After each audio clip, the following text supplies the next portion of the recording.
Hello everyone, आप सभी का स्वागत है मेरे चैनल जिसका नाम है मिसेस आनंद क्लासेस और मैं हूँ स्मृति।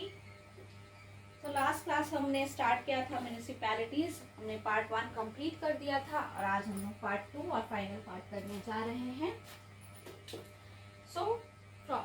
हम लोग आज स्टार्ट करेंगे टाइप्स ऑफ अर्बन गवर्नमेंट से। ठीक है, कितने टाइप्स के अर्बन गवर्नमेंट्स होते हैं। तो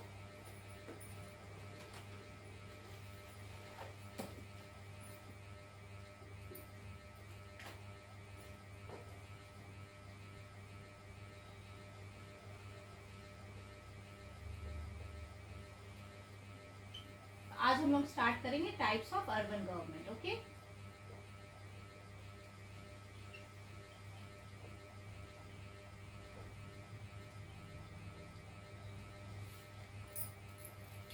तो कितने टाइप्स के? Municipal corporation, municipality, notified area committee, town area committee, cantonment board, township board, trust, special purpose agency, ये सारे के बारे हम लोग टोटल 8 टाइप्स हैं। ठीक है, सारे के बारे डिटेल में पढ़ेंगे। ठीक है, फर्स्ट है municipal corporation. Municipal corporation big cities में होती है, like Delhi, Mumbai, Kolkata, Hyderabad, Bangalore.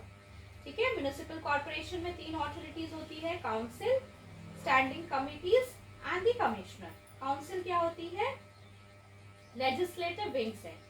It consists of the councillors directly elected by the people as well as a few nominated persons. ठीक है, in brief the composition of the council including the reservation of seats for SCs, STs and women is governed by the 74th constitutional amendment act. So council में क्या होता है? Council is headed by a mayor. Okay, she assisted by a deputy mayor. The mayor is elected in a majority of the states for a 1-year renewable term. ठीक है, सो पहला है municipal corporation. इसमें ये पॉइंट याद रखना है कि इसमें बिग सिटीज के लिए होती है, 3 ऑथोरिटी है, काउंसिल जो लेजिस्लेटिव विंग है,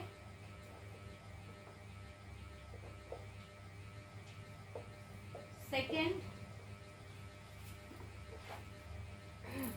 standing committee are created to facilitate the working of the council. Standing committee है,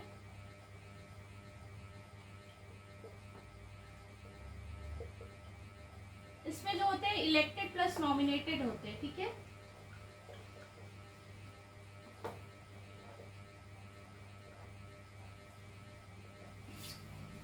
इसमें इलेक्टेड प्लस नॉमिनेटेड होते हैं। They deal with public works, education, health, taxation, finance and so on. ये standing committee क्या करती है? Facilitate करती है, मतलब हेल्प करती है काउंसिल को। The municipal commissioner is responsible for the implementation of the decisions taken by the council and its standing committees. So third is municipal commissioner.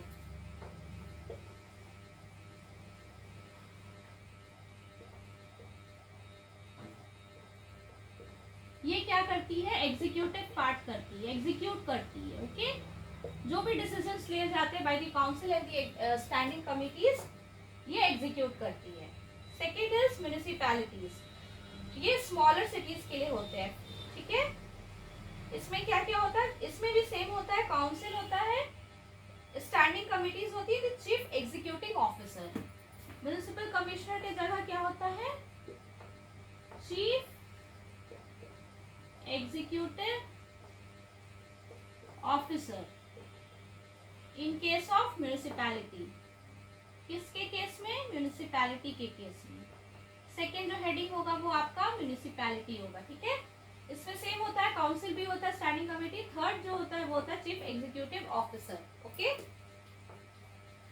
The council is the deliberate, जो भी legislative wing हमने इसके लिए पढ़ा था same है, directly elected by the people. The council is headed by a president, chairman. He is assisted by a vice president. So इसमें जो होते हैं काउंसिल वो डायरेक्टली इलेक्टेड होते हैं, नॉमिनेटेड नहीं होते हैं। ठीक है, यहाँ पे जैसे आपका मेयर थे जो कि ये करते थे, हेडेड बाय अ मेयर। ये हेड होता था किसके थ्रू? मेयर। यहाँ पे प्रेसिडेंट है। Unlike the mayor of a municipal, he plays a significant role. ये जो चेयरमैन है chairman of the council. Okay, council के जो चेयरमैन है, सॉरी प्रेसिडेंट, चेयरमैन भी बोलते हैं, प्रेसिडेंट भी बोलते हैं, ठीक है। चेयरमैन बोलिए या प्रेसिडेंट बोलिए, ठीक है। ये जो है इनका बहुत सिग्निफिकेंस है। मेयर का उतना सिग्निफिकेंस नहीं था फर्स्ट केस में, म्यूनिसिपल कॉर्पोरेशन के केस में, बट म्यूनिसिपैलिटी के केस में प्रेसिडेंट का या फिर चेयरमैन का बहुत सिग्निफिकेंट रोल है, ठीक है। Apart from presiding over the meetings, he also enjoys executive, इनके पास एग्जीक्यूटिव पावर्स भी होता है, ठीक है। The standing committee same public works देखती है, taxation, health, education and all so on. Chief executive officer और chief municipal officer is responsible for day to day. ये क्या करते हैं चीफ एग्जीक्यूटिव ऑफिसर? ये डे टू डे वर्किंग देखते हैं, okay, day to day working, इनका यही रोल है, ये देखते हैं day to day working. Third आते हैं notified area committee. Notified area committee administration of 2 types of areas के लिए होती है, ठीक है। कौन कौन सी? इंडस्ट्रियल एरिया,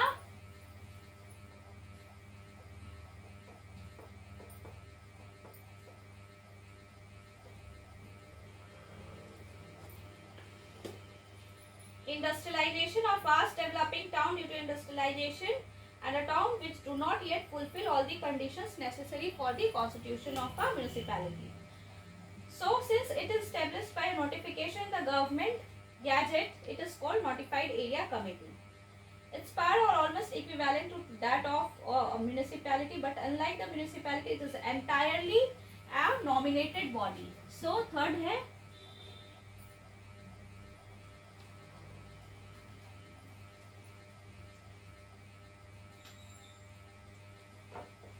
थर्ड जो नोटिफाइड एरिया है, इसमें सिर्फ नॉमिनेटेड रहता है, ठीक है, only nominated body.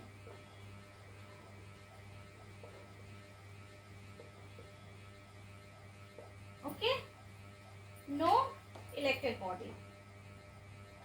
Thus it is neither an elected body nor a statutory body. Town area committee, उसके बाद है town area committee, administration of small town, drainage, road, street lighting, conservancy, ये सब के लिए देखते हैं। It may be wholly elected or wholly nominated. So town area committee का एक जो मेन पॉइंट है, wholly nominated भी हो सकता है, wholly elected भी हो सकता है, ठीक है, wholly nominated और wholly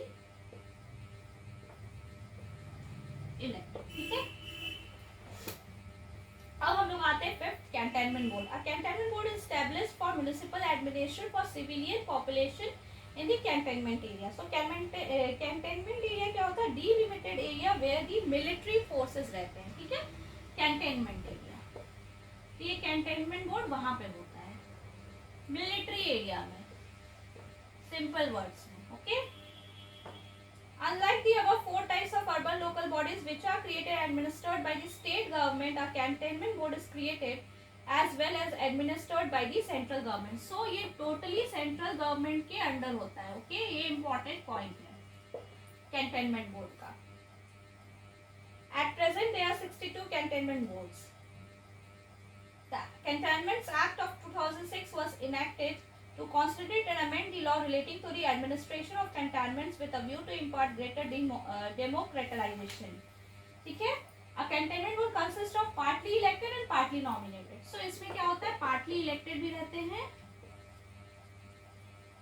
and partly nominated भी रहते हैं, ठीक है। The category 1, the elected members hold office for a term of 5 years, while the nominated members continue so long as they hold the office in that station. So, elected members सिर्फ 5 years के लिए लेते हैं और ये जो nominated है वो स्टेशन पे जब तक है, उस स्टेशन पे तब तक वो होल्ड करेंगे, ठीक है। इनका जो टर्म है वो 5 years है। The military officer commanding the station is the ex officio president of the board and presides over its meetings. So, कौन है ex officio president?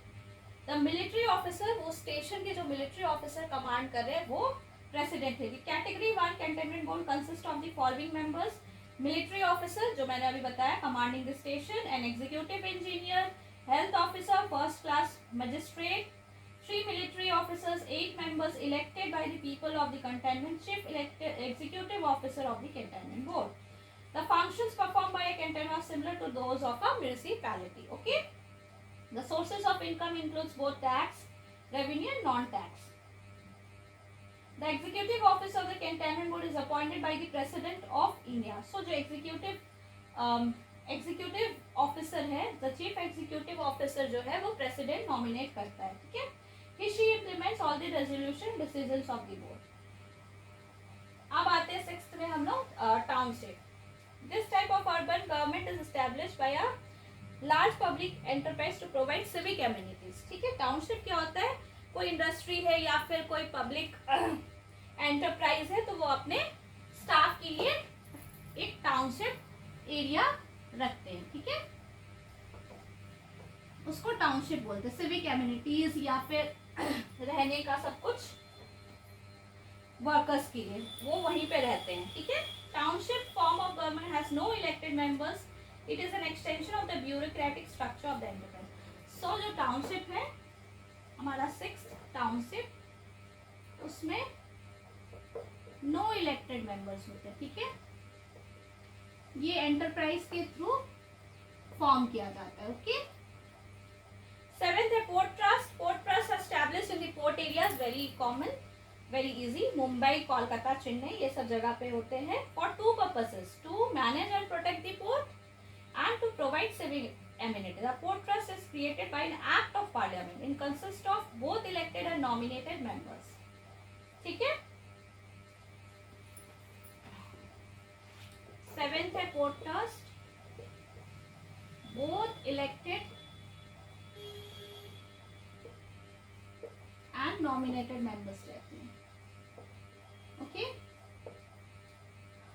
आप लोग कमेंट बॉक्स में प्लीज कमेंट करके बताइए कि मेरा स्पीड ठीक है या नहीं, आपको एक्सप्लेनेशन जो मैं कर रही हूँ वो समझ आ रहा है कि नहीं। ओके, ताकि मैं अपने आप को इम्प्रूव कर सक पाऊँ और आपको बहुत अच्छे से इन्फॉर्मेशन जो भी इस बुक में दिया हुआ है, इस चैप्टर में दिया हुआ, मैं आपको कन्वे कर पाऊँ। ओके, अगर आपको मेरे क्लासेस अच्छे लग रहे हो तो प्लीज जाके सब्सक्राइब बटन में क्लिक कर दीजिए और मिसेस आनंद क्लासेस को सब्सक्राइब कर दीजिए और अपने फ्रेंड्स के साथ शेयर करना बिल्कुल मत भूलिएगा।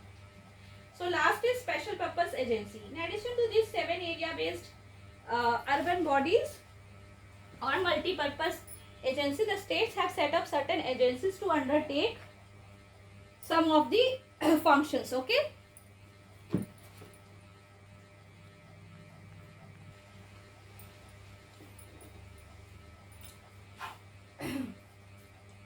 These are function based and not area based. ये जो भी होते हैं function based होते हैं, area based नहीं। and special purpose या single purpose के लिए ये होते हैं। Town improvement trust, urban development authorities, water supply, sewerage boards, housing boards, pollution control boards, electricity supply boards, city transport boards, ठीक है।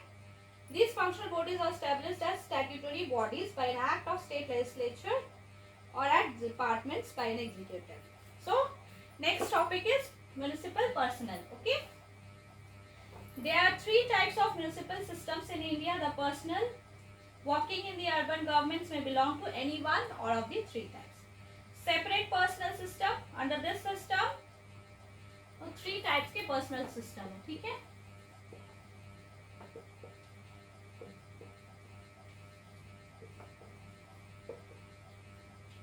First, separate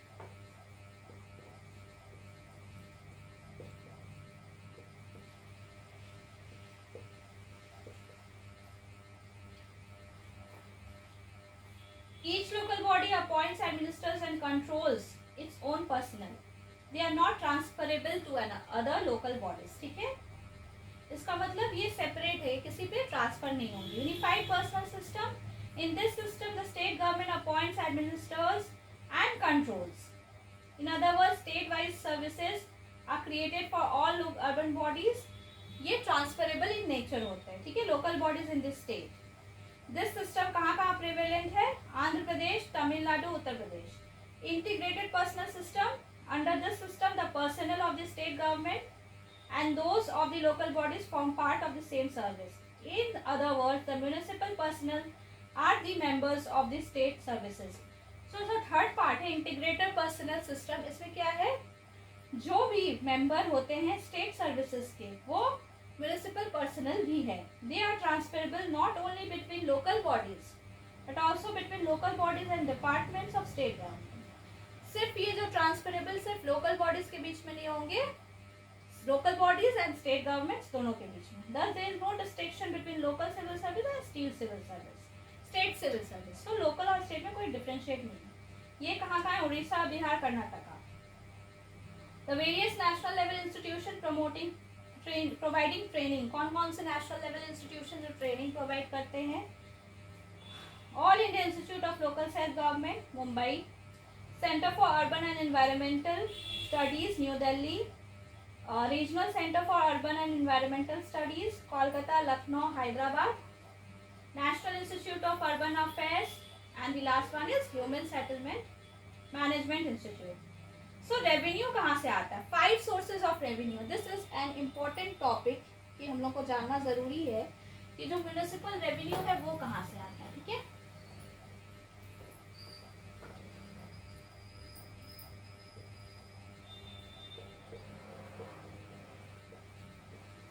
sources हैं. First, tax, very important source. The revenue from the local taxes include property tax, entertainment tax, okay, advertisements, animals, ये सब सारी चीजें. Non tax revenue second is non tax revenue.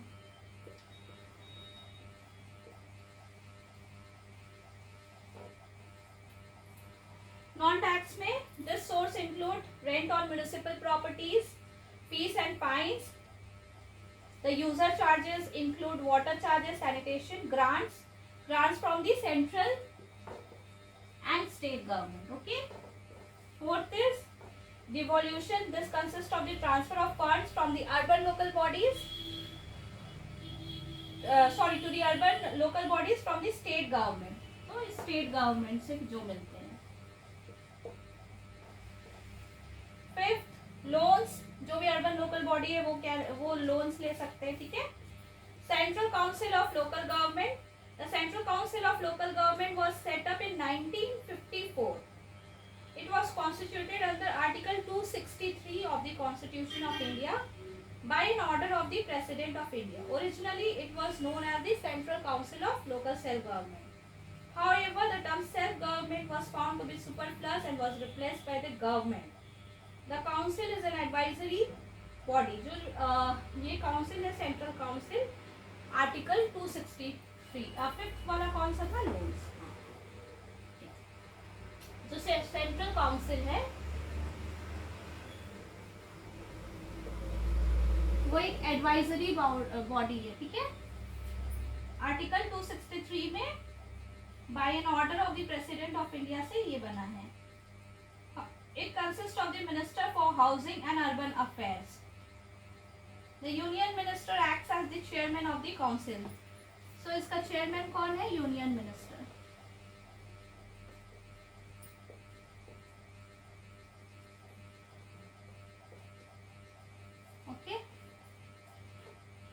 Council performs the following functions. कौन कौन से functions है? First, considering and recommending the policy matters. Second, making proposals for legislation. Third, examining the possibility of cooperation between the center and the states. Fourth, drawing up a common program of action.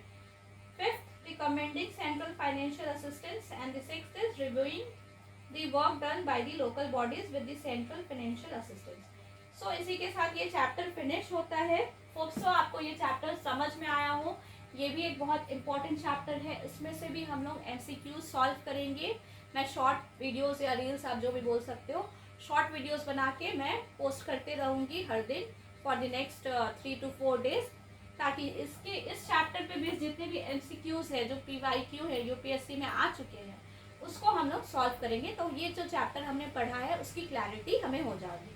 So MCQs मैंने जो starting में अपने series के starting में ही बताया था, MCQs बहुत बहुत बहुत बहुत इंपॉर्टेंट है और ये प्रैक्टिस करना और स्पेशली इसके पीवाईक्यूज प्रैक्टिस करना बहुत ज़्यादा इंपॉर्टेंट है। ठीक है, तो अभी जो मेरे शॉर्ट वीडियोस आएंगे इस लेक्चर के बाद, पार्ट 2 के बाद, वो सारे इस चैप्टर के बेस्ड एमसीक्यूज है आएंगे। ठीक है, और इसका पार्ट 1 भी है। There is part 1 of this chapter that is municipalities and this one was the part 2।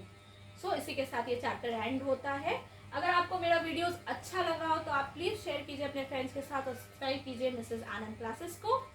और इसके पहले मैंने चैप्टर करवाया था लोकल गवर्नमेंट पे, उस पर भी आप जाके एमसीक्यूज देख सकते हो, मैंने सॉल्व करवाया है पंचायती राज पे, उस पर भी एमसीक्यूज दे सकते हो। ये second part of local government है दैट इज म्यूनिसिपैलिटी, इस पर भी मैं इस पार्ट 2 को अपलोड करने के बाद मैं आपको एमसीक्यूज कराऊंगी। इसके बाद जो हम लोग करेंगे नेक्स्ट चैप्टर वो रहेगा आपका part 6 that is chapter number 41 मेरे इस बुक से, यूनियन टेरिटरीज। ठीक है, तो हम लोग जल्दी जल्दी ये सब सारी चीज़ करेंगे, लेकिन जल्दी के मतलब ये नहीं है एमसीक्यू सॉल्व नहीं करेंगे, हम लोग हर एक चैप्टर के बाद एमसीक्यू सॉल्व करेंगे, because at the end exam में एमसीक्यू ही आने वाला है 40 क्वेश्चंस।